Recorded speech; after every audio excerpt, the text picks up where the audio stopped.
День добрый, и с новым днем новые игрушки. И я получил образец другого прицела от другого производителя, на которого, откровенно говоря, у меня и была основная ставка, несмотря на то, что производитель очень дешевый. И если по предыдущему видео, где я показывал прицел Hawk, кто-то там уже начинал говорить: так это будет дорого, то у меня для вас плохие новости. То, что я сейчас покажу, это будет очень дорого. Но я уже в жизни давно понял, что Краилово ведет к Попадалову. Чем больше вы пытаетесь сэкономить, тем больше вы реально тратите, вместо того, чтобы один раз купить хорошую, нормальную вещь. И как вы уже поняли, речь идет о прицеле. И сейчас я вам показываю новый прицел от нашего партнера в России, компании Dedal. Вы, кто следит за моим каналом, наверняка видели, когда мы были на переговорах у них в мае. Да. Я вот буквально в Москве был на прошлой неделе, прям выдернул у Михаила Николаевича из рук первый образец, который они собрали, тестовый. И напомню, что этот образец они сделали именно под Лешего, именно под наше ТТХ. И я, откровенно говоря, прям... Не знаю, меня ругают за нецензурщину, но у меня других слов нет. Я в восторге от этого прицела. Вот он. Смотрите, какой маленький.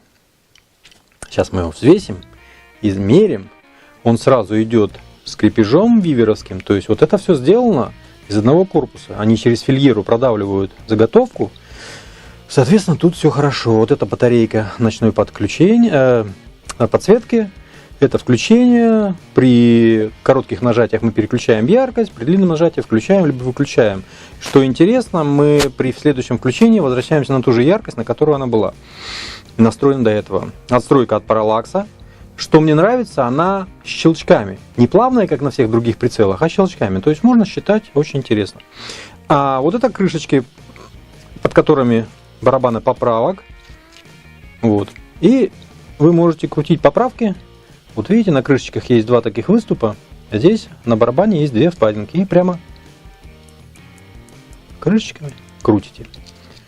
Единственное, что мне пока не очень нравится, это то, что поправки сделаны в МОА, 1/4 МОА. Я не люблю МОА, потому что, являясь человеком метрической системы, я привык к тысячным, и эти МОА меня несколько выводят из себя. Но я думаю, что мы это решим. Что еще? Ну, естественно, он там газонаполненный. Здесь совсем другая оптическая схема, и по этой причине вы видите размер прицела, да? Единая труба. Черт, я не взял штангель, надо будет померить. Так, ну тут вот вивер есть, можно повесить что-нибудь, я не знаю, фонарик, ЛЦУ. Этот прицел совместим с насадкой для ночного видения, стандартно дедаловской, то есть вы можете поставить сюда еще и насадку, и тогда у вас будет это ночной прицел. Так, итак, начинаем взвешивание. Значит, прицел в сборе с батарейкой совсем. Сколько же он весит-то? Напоминаю, Hawk у нас 533 грамма весил без колец. А этот... 411 грамм с батарейкой, что на 120 грамм легче, чем Hawk. Теперь длина. Общая длина прицела составляет 158 миллиметров. При выкрученном под мой глаз диоптрии уже. 158 миллиметров, на мой взгляд, до этого вообще ни о чем уже.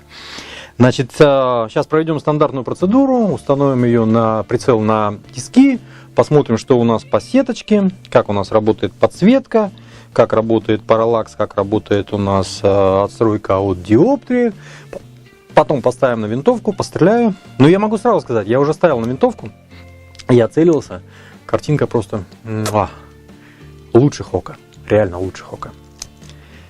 Так что я очень воодушевлен этой моделью прицела, и несмотря на цену, которая будет немаленькой, очень немаленькой, я думаю, что он наверняка найдет своих почитателей, потребителей.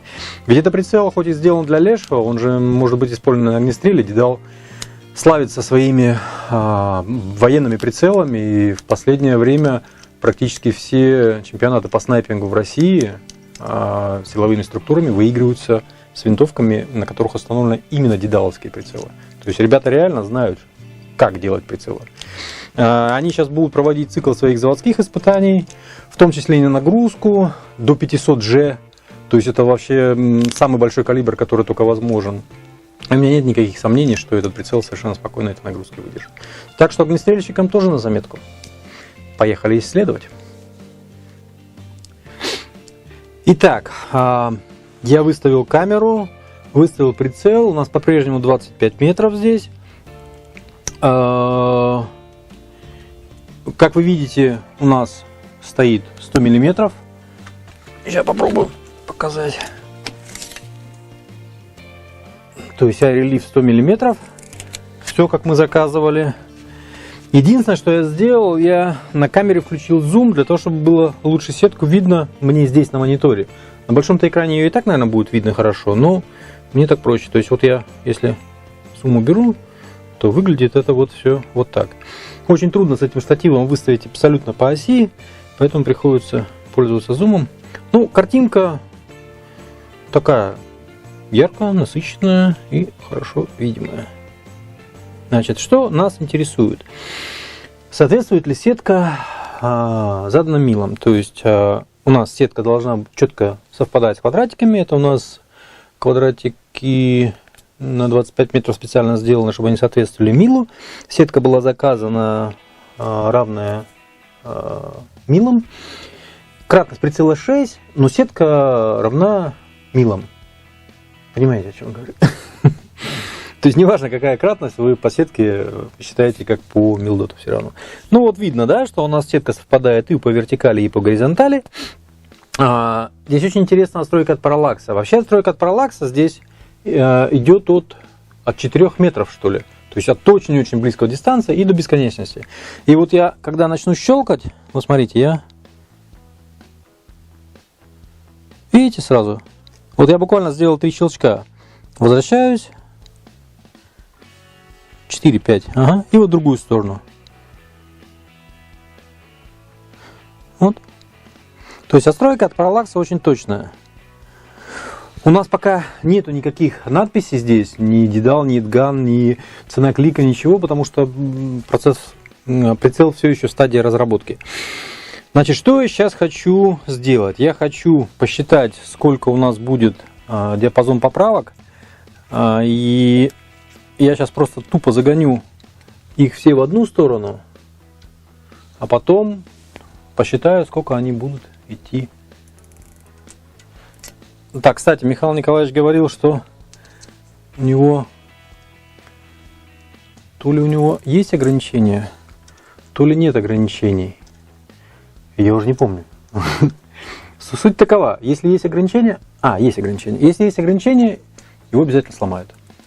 Нету. Если нет ограничений, то можно крутить до бесконечности и не понимать, крутится или нет. Ну вот сейчас я вижу по монитору, что крутится.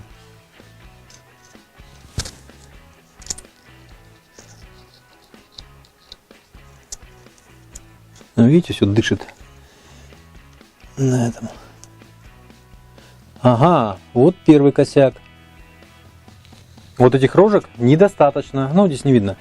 В общем, здесь эти рожки, их недостаточно для того, чтобы выкрутить до конца. То есть вот сейчас она перестала хватать. Там, может быть, еще есть поправки, но я не могу до них достичь в связи с тем, что у нас вот высота этих рожек недостаточная. Ладно, тогда считаем то, что можем. Крутим в другую сторону. Сейчас надо попасть.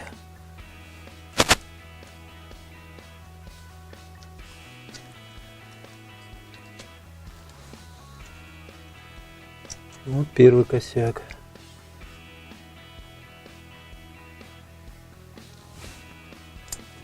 Ага, пошло. Я буду просто считать, чтобы мне было понятно самому. Значит, напоминаю, да, цена клика у нас 1/4 МОА.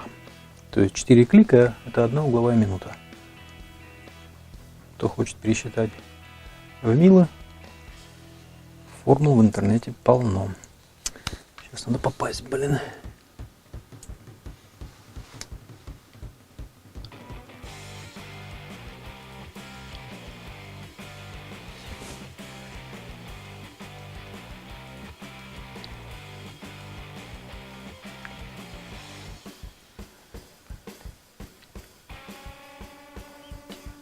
30.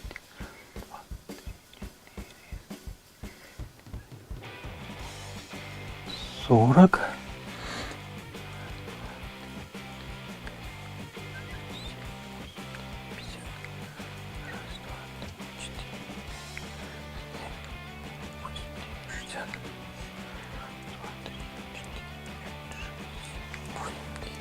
70, 80,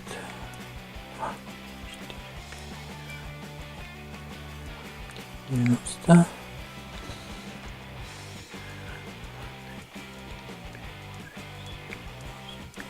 100,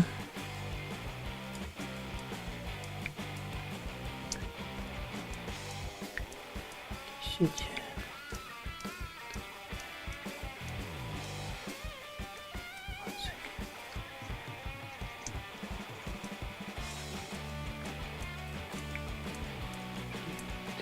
30,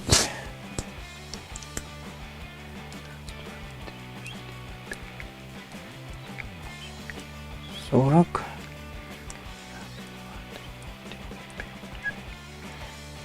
50,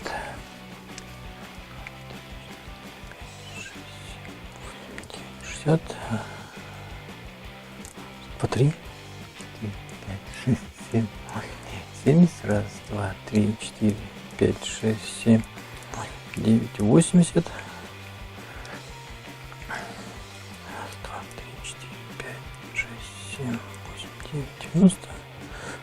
Раз, два, три, 4, 5, 7, 8, 9, 100. На 200 уже. 7, 8, 9, 10. 7, 8, 9, 20. 30.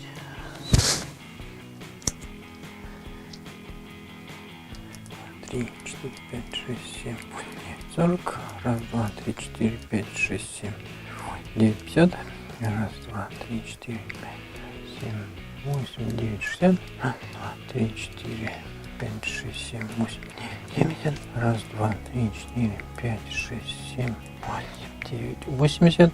Раз, два, 5, 6, 7, 8, 9, 90. Раз, два, три, 4, 5, 8, 9, 300. Раз, два, три, 4, 5, 6, 7, 8, 9, 10. Раз, два.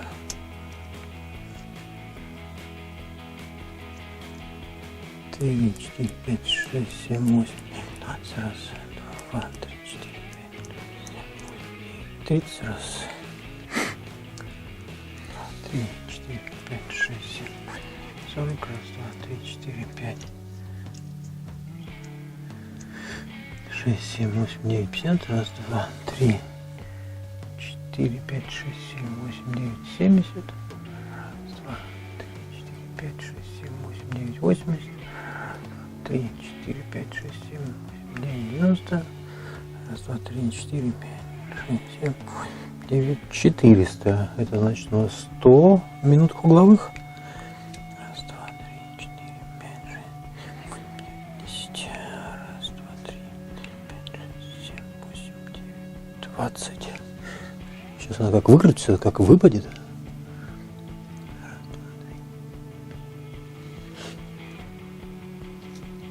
Все, выкрутилась до конца. Я боюсь, она сейчас выпадет. Вон видно шарик. То есть я перестал щелкать. Поэтому дальше не пойду. Оставим здесь.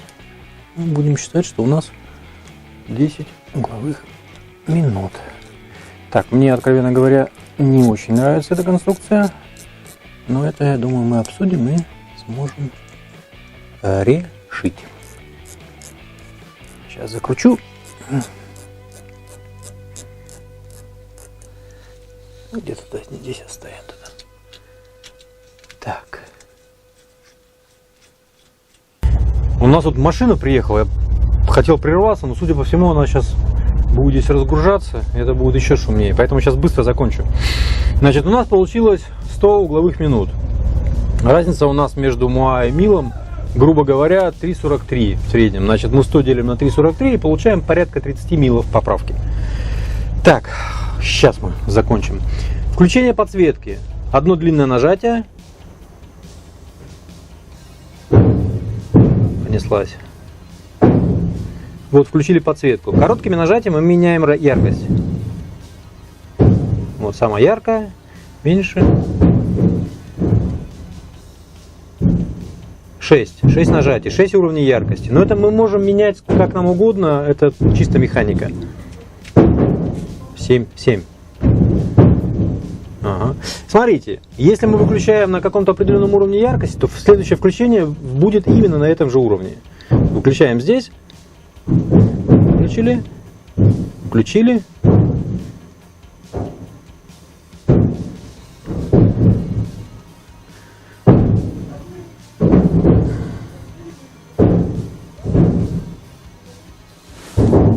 Да что ж такое-то? Кнопка очень тугая. Все по-военному сделано. Ага. И включилась на той же яркости. Сейчас я яркость уменьшу. Выключу. И включу опять. Вот она включилась на той же самой яркости. Так, следующее, что я не померил. Хотел померить диаметр. Диаметр трубы у нас здесь 39,53, ну то есть 40 миллиметров. Значит, линза на 30 здесь. Длину мы уже сказали. Покрытие, оно такое интересное, оно на взгляд выглядит как резина. На самом деле это твердый анокс. То есть он не царапается, на нем просто остаются следы от каких-то воздействий, которые, от металла или еще что-то. Так, вроде бы все. Сейчас я поставлю на оружие и попробуем пострелять. Включай. Итак, я прибил его в 0. Значит, первое впечатление: пробоины видно лучше, чем в Хок. То есть качество оптики получше, судя по всему. Единственное, что может быть не совсем удобно для стрелков по бумаге, сетка чуть толще. У Хока она потоньше. Но для практических задач стрельба в лесу я сам сталкивался с тем, что тонкая сетка тупо теряется просто на фоне веток, и очень неудобно стрелять. И зачастую я почему ввел, например, подсветку в прицел 12/44, потому что в первой версии я стреляю по тетереву, а я сетку не вижу на фоне тетерева. Просто не вижу. Вот, поэтому, может быть, сетка здесь она чуть толще, может быть, она даже и получше будет с практической точки зрения. Но, по крайней мере, она меня не вызывает никаких проблем в выцеливании. То есть она закрывает пробоину от шестерки на 50 метрах, но закрывает ее прямо тютя в тюте. То есть, так, условно говоря, толщина сетки примерно равна 6-7 миллиметрам на 50 метрах.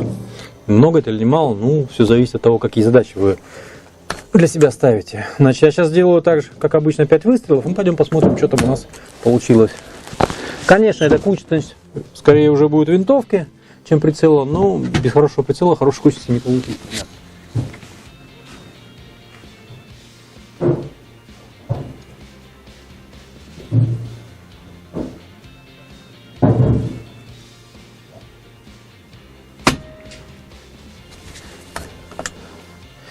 Надо подсветку, наверное, будет выключить сзади, у меня она прям в прицел светит. Сейчас, если будет плохо, я перестреляю.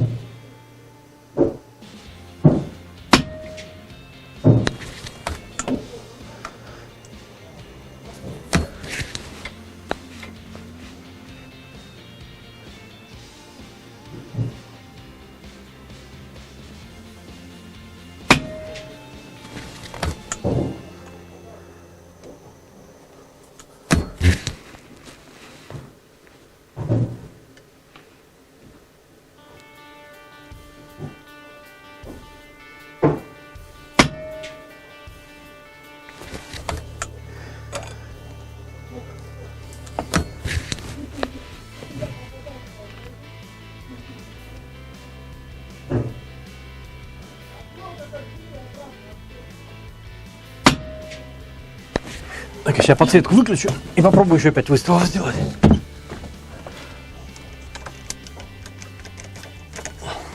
А то у меня зараза прямо в линзу светит. Неудобно. Не поймешь, что это, блики какие-то.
Отдернул последний. Ладно, пойдем посмотрим.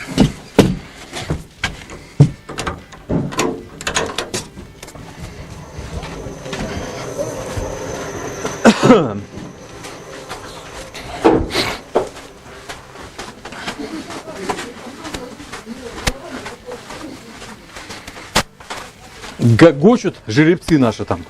Дрова грузят.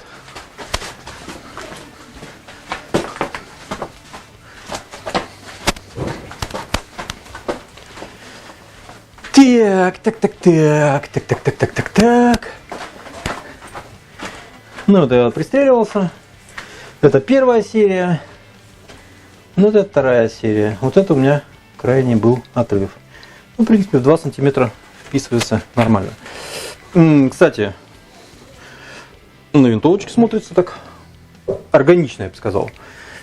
Вписывается. Airlift 100 мм, поэтому достаточно удобно его держать. Ну, вес я вообще фактически не чувствую. Я думаю, что мы его обязательно доработаем. Тем более Дедал настроен достаточно серьезно на то, чтобы его доработать и сделать хорошим готовым продуктом, который мы будем с радостью продавать всем желающим. Не только в России, но, я думаю, даже по большей степени за пределами страны. Потому что, как я уже говорил, цена, в общем-то, не для нашей бедной страны в нынешнее тяжелое кризисное время, когда у людей нету денег, нету работы, и остается только хобби для того, чтобы как-то скрашивать вот эту серость. А еще осень, жуть какая. Так что вот новая игрушечка. И я у себя его оставляю на винтовке и буду с ним сейчас стрелять. То есть Хок я... Хороший прицел, вопросов нет. Но я его в сторону отложу, а вот с этим я поработаю. Уж больно мне в душу запало. Ну реально такой классный. Надеюсь, понравилось. А, нет, вру. Что я сейчас хочу сделать? Я хочу сейчас сделать сравнительный тест. На улицу выйти, метров на 200-300 поставить Дедал, поставить Хок, поставить Эдган 12 на 44, поставить наши талонные Супер Снайпер 10 на 42. И посмотрим качество картинки. Настроим камеру и посмотрим качество. Так что пока не прощаюсь. Поехали на улицу. Выключаем, Лех. Итак, первый прицел Супер Снайпер 10 на 42. Сначала камера стоит без зума. Сейчас я зумирую. Дистанция 375 метров. И возвращаю зум обратно. Следующий прицел Эдган 12 на 44. Дистанция та же 375 метров. Точно так же без зума сначала стоит. Теперь зумирую. Не совсем я хорошо прицел здесь поставил. И возвращаю зум обратно.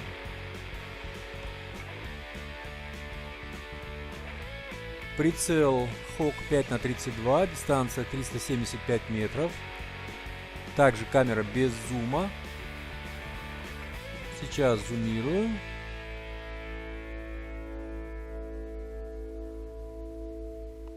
И возвращаю обратно, чтобы можно было оценить качество картинки.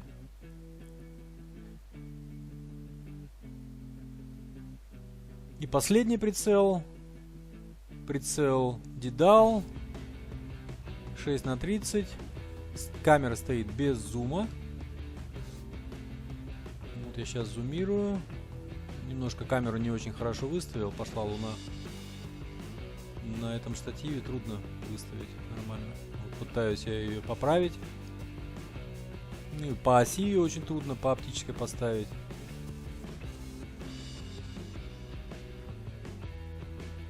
Ну, я думаю, видно картинку, видно качество картинки. И вот сейчас я буду снимать прицел для того, чтобы вы могли посмотреть просто через камеру, как это видит камера.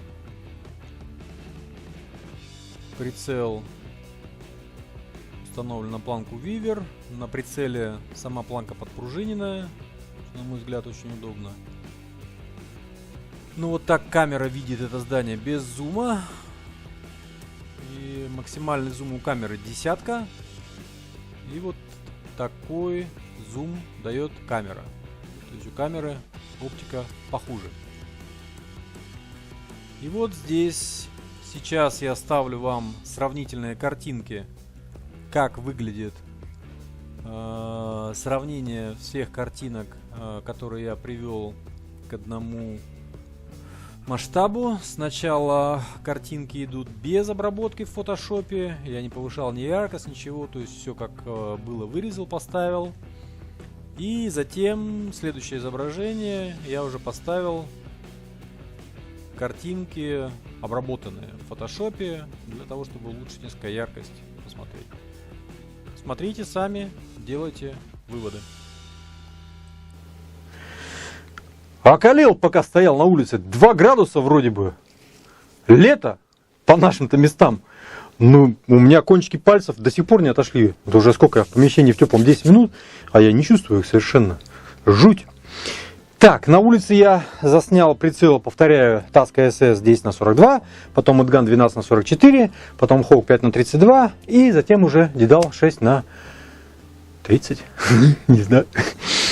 Значит, надо даже просто сравните, да? Вот это Hawk, а вот это Dedal. Видите? По ширине, по длине размер. Hawk, безусловно, хороший прицел. Но, как я в начале фильма уже говорил, Краилова ведет к Попадалову. Хотите сэкономить? Будьте готовы, что потратите больше. Я для себя выбираю вот этот прицел. Конечно, мы еще будем его доводить, что-то будет меняться в нем, но база мне очень нравится. Он маленький, он легкий, он офигенно светлый, у него отличная оптика, у него... Он прочный, да, вы видите, это монокорпус, сделан из одного куска металла. Он предназначен для огнестрела, и, как я уже говорил, будут проводиться проверки до 500 G для нагрузки на него. То есть я без всяких проблем буду ставить его на свой огнестрел, на Remington R25, калибра которого я уже не помню, но какой-то большой и мощный Вин 306, 308, что-то такое. Давно не стрелял, потому что с пневматики стреляю. Я его спокойно поставлю на свой Матадор, я его спокойно поставлю на того же Лешего. Кстати, по поводу людей, которые очарованы магией цифр. Они говорят, 10 крат это круто, а 5 крат это отстой. Дорогие мои, у меня для вас интересная новость. Зависит не только от кратности, зависит от кучи факторов. И если, например, на 10-кратном прицеле а-ля No Name Китай, как с говяной оптикой, вы... радостно осознаете, что у вас целых 10 крат, а тут на прицеле, который стоит 500 евро, какие-то 5-6 крат, и типа вы круче, потому что у вас 10, у меня несколько другое мнение. Вы должны видеть картинку, потому что на 10 кратах вы, может, хуже деталировку будете видеть, чем на 6 кратах здесь. в связи с качеством стекла, качеством оптики и прочее, прочее, прочее, прочее. Поэтому прежде чем поддаваться магии цифр, включите мозг, возьмите вещи, сравните и выбирайте то, что в реальности вам нужно, и то, что в реальности лучше, а не то, что вам маркетологи напели о том, что 12 крат, круто и прочее разное. За сим откланиваюсь. Спасибо вам большое. Надеюсь, вы сделаете правильный выбор. Как обычно это делаю я. Спасибо. До свидания. Блин, как же мне холодно-то, а? Меня аж просто колбасит.